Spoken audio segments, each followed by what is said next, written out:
আসসালামু আলাইকুম। Social development foundation SDF এ নিম্নবর্ণিত 11টি পদের ক্যাটাগরিতে নিয়োগ বিজ্ঞপ্তি প্রকাশিত হয়েছিল, যেটিতে আপনি এসএসসি পাস সহ বিভিন্ন ধরনের শিক্ষাগত যোগ্যতায় বাংলাদেশের সকল জেলা থেকে পুরুষ মহিলা উভয় প্রার্থী আবেদনটি করতে পারবেন। এটিতে আবেদনের ক্ষেত্রে আপনাদের সর্বোচ্চ বয়সসীমা 45 বছরের মধ্যে যাদের রয়েছে সে সকল প্রার্থীরা এটিতে আবেদনটি করতে পারবেন।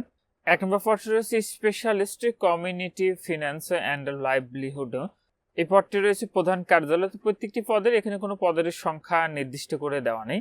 পরবর্তী রয়েছে আঞ্চলিক কার্যালয় regional manager community finance and livelihood. 3 নম্বরটি রয়েছে রিজিওনাল ম্যানেজার ফিন্যান্স অ্যান্ড অ্যাকাউন্টসে। 4 নম্বরটি রয়েছে regional manager environment and social. 5 নম্বরটি রয়েছে regional manager team leader appraisal and monitoring. 6 নম্বরটি রয়েছে assistant regional manager appraisal and monitoring. পরবর্তী রয়েছে ক্লাস্টার অফিসের। 7 নম্বরে রয়েছে ক্লাস্টার কোঅর্ডিনেটর।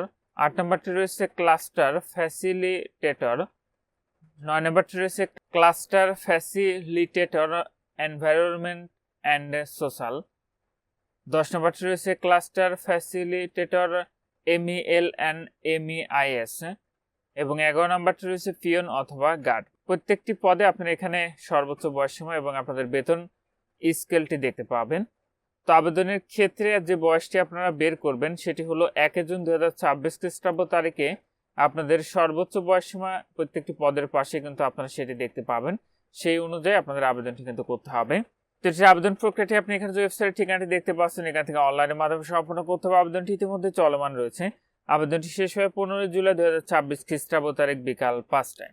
এটিতে আবেদনে আপনার যে পরীক্ষার ফিটি নির্ধারণ করা হয়েছে সেটা হলো 1 হতে 6 নং অঙ্কের পদের জন্য পরীক্ষার ফি লাগবে 223 টাকা এবং 7 থেকে 10 নং অঙ্কের পদের জন্য পরীক্ষার ফি লাগবে 168 টাকা এবং 11 নং অঙ্কের পদের জন্য পরীক্ষার ফি লাগবে মাত্র 56 টাকা। ফিটি আপনি নিজে আবেদনের ক্ষেত্রে অবশ্যই আপনাকে টেলিটকের মোবাইল নাম্বার থেকে এসএমএস এর মাধ্যমে ফিটি পরিশোধ করতে হবে। আর যারা আমাদের মাধ্যমে আবেদন করতে চাচ্ছেন অবশ্যই আমাদের হোয়াটসঅ্যাপ নম্বরে যোগাযোগ করবেন। আর আপনাদের প্রবেশপত্র প্রাপ্তির যে বিষয়টি পরবর্তীতে আপনার মোবাইলে এসএমএস এর মাধ্যমে জানিয়ে দিবে। তখন আপনারা নির্ধারিত ওয়েবসাইট থেকে খুব সহজে আপনাদের প্রবেশপত্রগুলো ডাউনলোড করে নিতে পারবেন। তো যে সকল প্রার্থীরা আবেদনটি করবেন শেষ তারিখের জন্য বসে না থেকে পূর্বে আবেদনটি সম্পন্ন করে নেবেন। আর আপনারা এই অংশে আপনাদের শিক্ষাগত যোগ্যতা এবং অভিজ্ঞতার বিষয়টি কিন্তু দেখতে পাবেন এবং কোন পদে আপনাদের আবেদনের ক্ষেত্রে কি শিক্ষাগত যোগ্যতা এবং অভিজ্ঞতা লাগবে সেটি আপনারা এখানে 3 নাম্বার কলামে দেখতে পাবেন। আর এটি একটি অর্থ মন্ত্রণালয়ের আর্থিক প্রতিষ্ঠান বিভাগের আওতাধীন স্বায়ত্তশাসিত সংস্থা। তো আজকের ভিডিওটি এ পর্যন্ত। ভালো থাকুন, সুস্থ থাকুন, এফআই থাকুন। আল্লাহ হাফেজ।